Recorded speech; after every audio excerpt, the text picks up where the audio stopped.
The Iranian judiciary has said that no charges are being filed against a student who stripped to her underwear in an apparent anti-hijab protest at a university in Tehran earlier this month. You may remember the pictures. 30-year-old Aou Daryeh removed her clothes after being confronted by security guards over how she was wearing the hijab. The footage that you see there went viral. Well, let's speak now to our Middle East regional editor, Sebastian Usher, to get more on this. And Sebastian, tell us more. Do we know where she is? Does this mean she's now been released?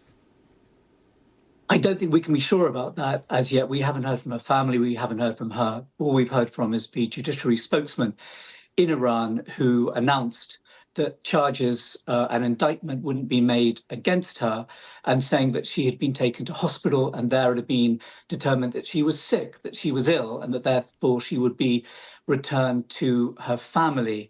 We haven't heard anything from her since November the 3rd, which was when this incident happened. There she was seen in her underwear walking through the campus of the Islamic Azad University in the Iranian in the capital of Iran.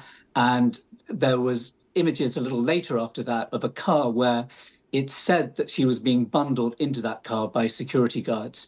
Now, the reports were that she had removed her clothing after she had been confronted by guards who were saying that she wasn't wearing her hijab, her headscarf, the mandatory headscarf, in the appropriate way, and that this was a protest. We haven't, as I say, heard that directly from her, but very much she's been taken up as a symbol of defiance by many in Iran and outside who are still, after the protests which erupted more than 2 years ago now, after the arrest and the death in custody of the morality police of Mahsa Amini, which led to large-scale protests.